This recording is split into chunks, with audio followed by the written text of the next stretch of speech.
Y claro, esto que están marcando ustedes, que estamos marcando en este rato de programa, son los claroscuros de una cuarentena que nos sorprendió mientras intentábamos salir de ese famoso túnel. 4 años esperando salir del túnel.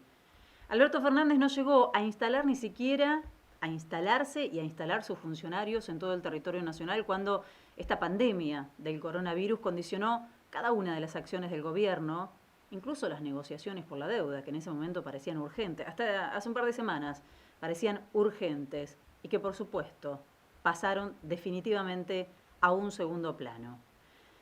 La agenda política se transformó en una carrera en contra del tiempo en todo sentido, para aplanar esa curva, frenando la cantidad de casos que tantas veces nos han explicado, y también para fortalecer un sistema de salud que había sido abandonado por el macrismo. Una tarea titánica. Recordemos que no teníamos ni siquiera Ministerio de Salud.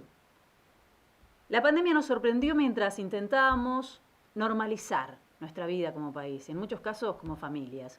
Trabajadores y trabajadoras despedidas, informales, viviendo de changas, precarizados, familias endeudadas, empobrecidas, familias en situación de calle, jubilados endeudados y empobrecidos. Esa era y esa sigue siendo la situación de fondo. Si bien hay una intención clara por parte del presidente de obviar la pesada herencia recibida, yo creo que no se puede comprender lo angustiante de esta actual situación para millones de argentinos y de argentinas sin remitir al punto de partida. No podemos dejar de tenerlo en cuenta. No todos están en esta cuarentena en condiciones de cerrar la puerta abastecidos de comida y entregarse a una serie de Netflix o a un libro.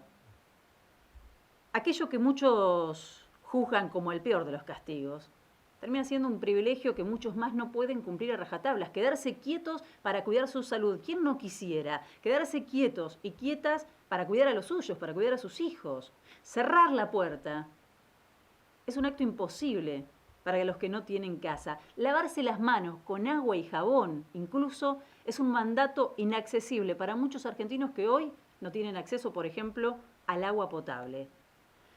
¿Cuántos días, cuántas semanas pueden resistir familias hacinadas y sin las necesidades básicas satisfechas? De eso estamos hablando. Es necesario tener en cuenta la dolorosa inequidad a la que lamentablemente nos acostumbramos en la Argentina.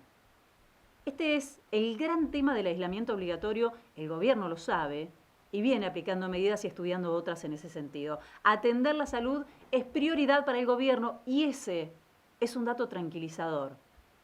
Por supuesto que subyace la pregunta, ¿podrá un Estado endeudado y empobrecido hacer lo suficiente para contener la emergencia social que antecede y que recrudeció con esta pandemia? Probablemente para esto se necesite de todos y de todas. No alcanzará solamente con los esfuerzos del gobierno. Hay sectores de poder que no pueden hacerse los distraídos. En el conurbano, como en las villas y asentamientos de las provincias, existen viviendas precarias donde la situación de convivencia es imposible. Los merenderos, lo repasábamos recién, los comedores que asisten a cientos de familias están mostrando preocupación, tienen mayor demanda y la mercadería se está terminando.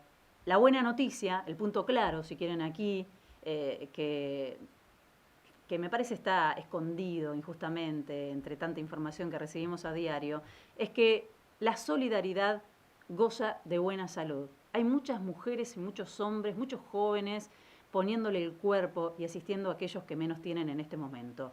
Ayer el presidente mantuvo una reunión con curas villeros y con el grupo de curas Opción por los Pobres, obviamente para mantenerse al tanto de lo que ocurre en las villas, fundamentalmente.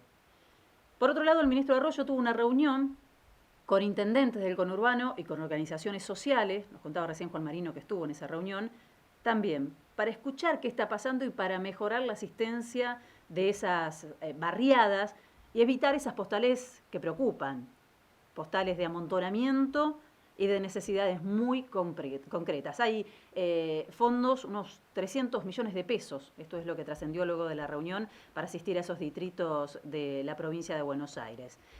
Independientemente de eso que llaman grieta, parece en este momento que todos estamos de acuerdo en qué es lo mejor para el país. Algo que ocurre pocas veces en la historia. Me parece que es algo que vamos a agendar para contar en los años por venir. Hoy todos parecemos coincidir en lo importante es que tener un Estado fuerte, un Estado presente, mirando a la ciudadanía, porque si querés chequear qué pasa en este momento con el Dios mercado o con el sector privado, bueno, a nadie le quedan ganas ni palabras posibles, para defender teorías de mercados libres, supuestos generadores de riqueza, copas que derraman y estados en retirada. En este abanico tan grande de realidades se presentan conflictos de difícil resolución. Los jubilados o los trabajadores desocupados que no tienen tarjeta de débito o manejan cuestiones digitales. ¿Cómo asistirlos? En eso se trabaja. Los que están en la más absoluta soledad y son parte del grupo de riesgo. ¿Cómo se los asiste? Las mujeres víctimas de violencia de género que están encerradas con sus agresores. Ayer hubo por lo menos, digo por lo menos, porque me rijo por las noticias que fui viendo en los medios de comunicación y algunos casos no pude comprobar, se hablaba de la muerte de una mujer, pero no pude comprobar que se tratara de un femicidio. Pero al menos 4 femicidios se confirmaron. Yo no digo que todos estos sean facilitados por este cuadro de aislamiento, pero cuánto más difícil es huir de una situación de violencia, cuidando la integridad de niños en muchos casos, en una situación de puertas cerradas. Hay que saber señalar además a los que están tensando todavía más esta situación, porque hay un sector de vivos a los que no les importa para nada, no les importaría para nada que esto se desmadre o que esto explote. Los formadores de precios, entre ellos, especuladores que están muy lejos de entender el concepto de solidaridad, ni siquiera el concepto de humanidad les cabe. El gobierno tuvo que sacar a trabajadores de la FIP a testear lo que pasa en las góndolas. Precios exagerados, faltantes, abusos en todo el territorio, los estamos repasando. Es necesario que se les ponga un límite claro ahora. Las advertencias no son suficientes. En este contexto, Techint desvinculó 1.500 trabajadores en la semana y la situación, dicen, podría ser peor todavía. ¿Es que no tiene margen Techint para ser solidario después de haber facturado tanto a costillas de todos nosotros? Se le pide al sector de los bancos solidaridad para que empresarios y pymes puedan acceder a financiamiento a una tasa razonable y sostener su personal, que esta situación no lo lleve al cierre. ¿Entiende el sector de los bancos el idioma de la solidaridad? Los operadores de siempre defendiendo intereses creados y cuestionando la decisión del gobierno de que primero la salud y después la economía. ¿Qué intereses están defendiendo? Me puedo preguntar, ¿no? Son muy diferentes, me parece, a los que manejamos la mayoría de nosotros, las prioridades que manejamos. ¿Qué intereses están defendiendo estos tipos? ¿Cuánto mejor sería la situación hoy si ellos colaboraran? Imagínate si los precios no estuvieran subiendo, si no intentaran quedarse descaradamente con cada peso que para bancar la crisis el gobierno le está poniendo en los bolsillos a los sectores más humildes. Por suerte la Argentina es mucho más grande que eso.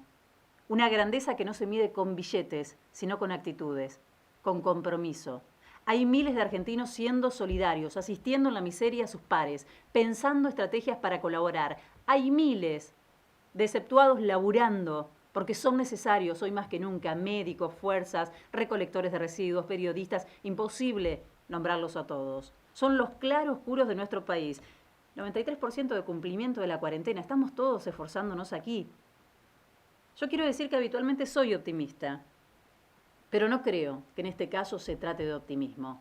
Hay quienes tienen la esperanza de que al final de esta cuarentena sea algo más que las circunstancias lo que cambie. Hay quienes esperanzan con que salgamos diferentes, que veamos las cosas de otra manera. Incluso algunos aventuran al final de eso llamado grieta. Y de verdad a mí me cuesta mucho imaginarlo así. Probablemente muchos argentinos o argentinas salgan más convencidos de cuál es el rol del Estado o de la soledad de los laburantes ante el modelo neoliberal que concibe la salud como un negocio y al ser humano como una variable. Eso sí es probable. Pero los tipos que tienen el poder están demostrando que no los cambia nada.